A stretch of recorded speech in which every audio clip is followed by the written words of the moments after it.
চুলা জ্বলে না কেন? এইবারে রান্না বান্না তুই করস, এবারে চুলা তুই জ্বালাস, তাই আমারে ঘুম থেকে উঠে আমারে জিজ্ঞেস করতেছিস কেন? ভুইলা গেছেন আমি এই বাড়ির কাজের লোক না, আমি এই বাড়ির পুত্রবধূ, আপনার বৌমা। রান্না বান্না তো দূরে থাক, এক গ্লাস পানিও আমি ঢাইলা খাবো না। কি বলতেছেন ভাবি? তাহলে রান্না করবে কে? তোমার আম্মা করবে, আর যদি খুব কষ্ট হয় তাহলে তুমি করবা, কারণ এইবারের সংসার চলে আমার জামাইয়ের ইনকামে। এই জন্য আমি পায়ের উপর পা তুলা বইসা খাবো, কোনো সমস্যা? আর আম্মা, রান্না বান্না এখন থেকে প্রতিদিন আপনি করবেন। তোর কত বড় সাহস, তুই আমারে রান্না বান্না করতে কস? আমি রান্না বান্না করব? আপনি নয় তো কি আমি রান্না করব? হ্যাঁ, আমার স্বামীর সংসারে কেউ বইসা বইসা মাগনা খাইবো এইরকম তো আমি হইতে দিব না। দাঁড়ায় না থাইকা রান্না চড়ান। সামনে কথা বল। সে আমার স্ত্রী, এবারই মুরব্বী, মুরব্বীর রান্নার হুকুম দিতে তোর লজ্জা করে না? আমার একটু লজ্জা করে না। আপনার লজ্জা করছিল এত বছর যখন নিজের আপন বোনের মাইয়ারে বাড়ির কাজের মেয়ে সাজায় রাখছেন, আপনার লজ্জা করছে? তাছাড়া আপনি তো কোনো কামাই রোজগার করেন না, যা কামাই করে আমার জামাই করে, আর আমার জামাইয়ের টাকায় সবাইরে পরিশ্রম করেই খাইতে হইব, কথা পাই না। মাগনা মাগনা খাইতে আমি একটা মানুষেরও দিব না। তোর স্বামী যে আমার ছেলে সেটা কি তুই ভুলে গেছস? এই একটা বয়সে বাবা মা তার ছেলের ইনকামে খাবে, পড়বে, ঘুরবে, চলবে, এটাই তো স্বাভাবিক। আমরা যদি রাশেদের জন্ম না দিতাম তাহলে তুই কি রাশেদের স্বামী হিসাবে পাতি? দাঁড়া, রাশেদ আমি এক্ষুনি ডেকে সব বলছি। রাশেদ, রাশেদ, রাশেদ! এদিকে আয়। কি ব্যাপার? সকাল সকাল এত চিৎকার চেঁচামেচি কি হয়েছে? তোর বউয়ের কত বড় সাহস তোর মাকে রান্না করার জন্য হুকুম করছে? এই বয়সে, এই বুড়ো বয়সে সে কি রান্না করবে? হ্যাঁ, এই বুড়ো বয়সে রান্না বান্না করবে। এই যে মার কাজটা কি, সারাদিন ঘুমিয়ে থাকা, আবার ঘুম থেকে উঠে খাওয়া, আবার ঘুমিয়ে পড়া। তাছাড়া সমাজ সেবার নামে সে মাঝে মধ্যে বিভিন্ন পার্টিতে যায়, এই তো। এসব করে করে আজকে তার শরীরের মধ্যে নানান রোগ ব্যাধি বাসা বেঁধেছে। এখন মা যদি নিয়মিত রান্নাঘরে আসে, রান্না বান্না করে, তাহলে তার শরীরের মধ্যে একটা নাড়াচাড়া পড়বে, ডায়াবেটিসটাও কন্ট্রোলে থাকবে। তার চেয়ে বড় কথা, আমরা নতুন বিয়ে করেছি, আমাদের তো একটু নিজেদের মধ্যে সময় কাটানো উচিত, কোয়ালিটি টাইম স্পেন্ড করা উচিত, আমাদের একটু বাইরে যাওয়া উচিত, ভালো মন্দ খাওয়া উচিত। এখন যদি ফারজানা সারাক্ষণ রান্না করে পড়ে থাকে, তাহলে আমাদের বিয়ে করে কি লাভ হলো? শুনেছেন আপনার পুত্র কি বলেছে? পুত্রকে ডাকার আগে পুত্রবধূ তো সেই কথাগুলাই আপনাদেরকে বুঝাইতে চাইছে, আপনারাই বুঝলেন না। যাই হোক আম্মা, রান্না বসান, আমি এখন উপরে যাব।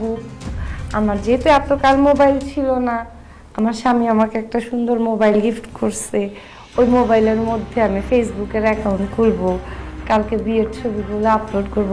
আমার একটা ফেসবুকের আইডি খুলে দিবেন? আল্লাহ, এখনো ফেসবুক মোবাইল খুলো নাই? চলো খুলে দিচ্ছি। দেখছো, আমগো ছেলে তো আর এখন আমগো নাই, বউয়ের গোলাম হয়ে গেছে। কেমনে বউ শাড়ির আসল ধরে হুড় হুড় করে চলে গেল বাপ মার সামনে। সেটাই তো দেখতেছি, কি করবা কও? আসলে আমাকে তো খায়া পয়রা পয়সা থাকতে হইব, আর আমারও তো সেই ক্ষমতা নাই যে আমি এই বয়সে কাজকর্ম কইরা তোমার ঘরে খাওয়ামু পড়াবো। এখন আল্লাহ যে কয়দিন বাঁচায় রাখে, ছেলের বাড়িতে তোমার আবার চাকর চাকরানি কইরাই খায়া পয়রা বাঁচতে হইব।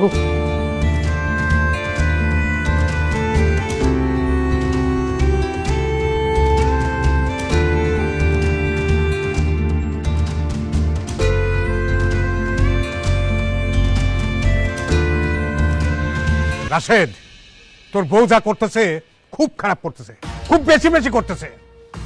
এখনো সময় আছে, তাই সাবধান করে দে। তুই তারা কিছু বল, তা নাহলে কিন্তু খুব খারাপ হয়ে যাবে বলে দিলাম।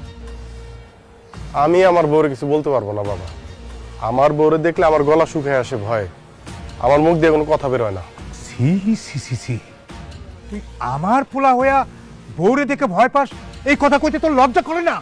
না, লজ্জা করে না, এটা তো আমাদের বংশের পরম্পরা। মানে মানে খুবই সহজ। আমি সারা জীবন দেখে আসছি আমার বাবা আমার মাকে জমের মতো ভয় পায়। আমার আব্বা যদি আমার মানে শাসন করতো, ভয় না পাইতো, তাহলে আমিও আমার বউরে ভয় পাইতাম না, আমিও আমার বউরে শাসন করতাম। সবই প্রকৃতির খেলা আব্বা। ভাইয়া কিছু টাকা দাও, শপিং এ যাব। এখন শপিং এ যাবি? আচ্ছা দাঁড়া, কিন্তু দ্রুত বাসায় ফিরবি। ঠিক আছে। এই নে, তোর ভাবি যেন না জানে। কি ব্যাপার ভাবি, তুমি আমার টাকা নিলা কেন? কারণ টাকাটা আমার। আমার ভাই আমাকে টাকা দিছে, টাকা তোমার হয় কিভাবে? তোমার ভাই আমার স্বামী, আর আমার স্বামীর টাকা মানেই তো আমার টাকা। আর সেই আমার টাকা দিয়া তুমি শপিং করবা, বাজে খরচ করবা, আর আমি বৈশা বৈশা সেটা মাইনা নিব। ভাবি তুমি কিন্তু খুব বাড়াবাড়ি করতেছো। বাড়াবাড়িটা এখন পর্যন্ত শুরুই করি না। তোমার যদি এতই ফুর্তি করার লেগে টাকা লাগে, তাহলে তোমার বাপ তো পয়সা আছে, তোমার বাপের কাছ থেকে টাকা নাও, এর কাছ থেকে টাকা নিয়ে শপিং করবা না নেশা করবা, হাতে নিয়ে করো। আমার স্বামীর থেকে তুমি টাকা নাও কিসের জন্য? এমনি সবাই মিলে আমার স্বামীর ঘাড়ের উপর বসে খাইতেছো, তার উপরে আবার শপিং। তুমি এত বড় কথা বলতে পারলে? আমরা তোমার স্বামীর ঘাড়ে বসে বসে খাচ্ছি। ঘরে বসেই তো খাইতেছেন। আপনি কামাই করেন না আপনার বউ কামাই করে, না আপনার মেয়ে কামাই করে? এই পরিবারে যদি কেউ কামাই করে তাহলে তো সেটা আমার স্বামী।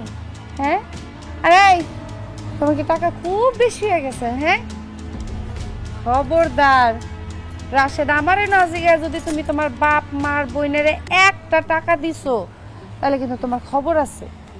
কোথায় বিয়ে হয়েছে, নতুন বউর লগে থাকবা তা না, বাপের লগে ছাদের উপরে খাড়ায় খাড়ায় কথা কইতেছে। কও ফারজানা, তুমি ছাড়া আর কারোর সাথে কথা বলবো না।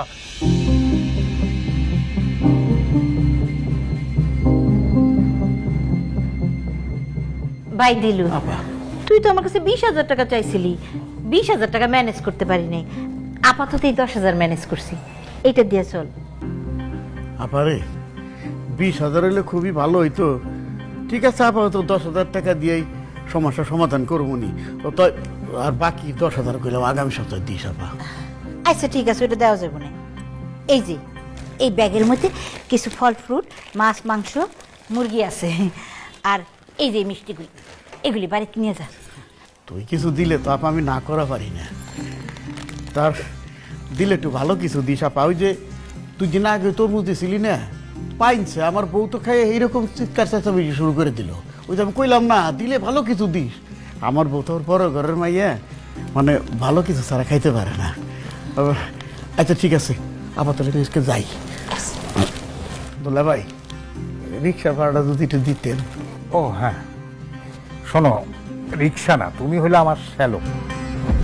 তুমি রিক্সা যাবে কান, তোমার আমি 400 টাকা দিতেছি, তুমি একটা সিএনজি নিয়ে চলে যাও।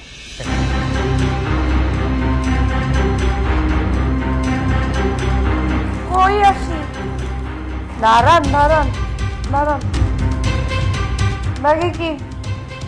এই ব্যাগের মধ্যে কি তোর কোন লাগবো? আপনি প্রথমত তুই টাকারি করে আমার সাথে কথা বলেন না, সম্মান দিয়ে কথা বলেন। এই তোরা কি সম্মান দিয়ে কথা কব? তুই কি সম্মান পাওয়ার যোগ্য? ভুলাই ভালাই তুই আমার ভাগ্যরে বিয়ে করছ, কিন্তু দিলুর কাছ থেকে তুই কোনোদিন সম্মান পাবি না।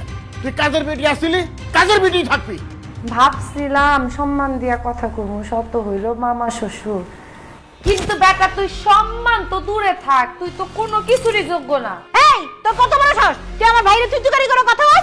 মাত্র তো আম্মা আপনার ভাইরে তুই কওয়া শুরু করছি, এরপরে আপনার ভাইয়ের সাথে যে আমি কি কি করবো আপনি চিন্তাও করতে পারবেন না। ব্যাগের মধ্যে কি আছে ওইটা কোন? এই ব্যাগে যাই থাকুক না থাকুক তাতে তোমার কি?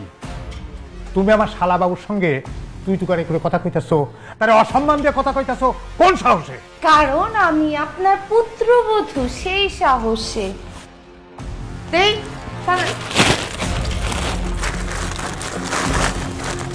বাবা রে বাবা, কাহিনী দেখছো? ফ্রিজের মধ্যে যা বাজার সদাই ছিল, মাছ মাংস শাক পর্যন্ত আপনি আপনার বাইরে দিয়ে দিচ্ছেন কেন? আপনার ভাই কি কামাই করে খাওয়ার যোগ্যতা রাখে না? সে কি ভিক্ষুক? আরে কি ভিক্ষা দিচ্ছেন? কেরা খয়রাতি? খয়রাতি তুই, তোর বাপ, তোর 14 গোষ্ঠী খয়রাতি। তুই এই বাড়িতে সারা জীবন করে বুয়াগিরি করে খাইছ। খবরদার মামা, আমার মৃত শ্বশুর শাশুড়ি হলে একটা বাজে কথা কইবেন না। ফারজানা তো ভুল কিছু কয় নাই। আপনি বোনের বাসায় আইসা মাছ মাংস সবকিছু ব্যাগ ভরে নিয়ে যাইতেছেন, আপনি ভিক্ষুক না তো কি? নিজের তো কেনার যোগ্যতা নাই, যোগ্যতা থাকবো কিভাবে আমি জানি না। আপনি তো কোনো কাজকর্মই করেন না। আমি এতদিন বিদেশ থেকে আব্বা আম্মারা টাকা পাঠাইছি, সেইখান থেকে আপনি টাকা নিয়ে আপনার সংসার চালাইছেন, এখনো চালানোর চেষ্টা করতেছেন। কিন্তু এখন থেকে তো আর সেটা চলবে না, কারণ এই সংসার, এই ঘর, এই সব কিছু আবার, অতএব এখন থেকে এগুলা চলবে না। দেন টাকা দেন। টাকা কিসের টাকা? আরে আমার শাশুড়ি আপনার বই আপনার যে নগদ বুইনা 10,000 টাকা দিছে, আর সাথে আমার শ্বশুর আব্বা 10,400 পকেটে নিছেন, ওইটা দেন। না না, আমি টাকা দিন, টাকা ভাড়া আপা দিছে।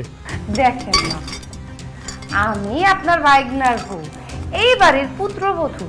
এখন এই বাড়ির পুত্রবধূ হয়ে মামা শ্বশুরের পকেট থেকে সিরা টাকাটা টাইনা নিয়ে আসবো, ওইটা কি ভালো দেখা যাবে? না না, তার থেকে বরং দেন দেন, এদিক ওদিক চাই লাভ নাই, দেন আমার জামাই টাকা দেন। আরে টাকা ভাই করেন, আবার রিক্সা বাবা নিয়ে যাবো, আর একজন সিএনজিতে করে যাও আমার শালক। আর শুনেন, আপনার বোন আমার শাশুড়ি আম্মা আপনারে যা যা দিছে সব কিছু রেডি রেখেন, আমি লোক পাঠায় আনাবো। ভাইয়া বললো ওই ভাই বলতেছে, আর ওনার যদি দিতে মন না আছে, আপনার যদি দিতে মন না আছে, তাহলে আমি স্বয়ং যাবো আমার স্বামীরে নিয়ে আপনার বাড়ির সোফা, খাট, ফ্রিজ, এসি, লাইট, ফ্যান যা যা আছে সব নিয়ে আসবো আমরা। এখন আমরা আসবো না লোক পাঠাবো? না না, তোমার জানা লাগবো না, তুমি লোকজন পাঠিয়ে দিও, আমি সব ফেরত দিয়ে দিব। আপা, তোর আরামের দিন শেষ। চলো আমরা একটু আরাম করি। হ্যাঁ ওইটাই, চলো।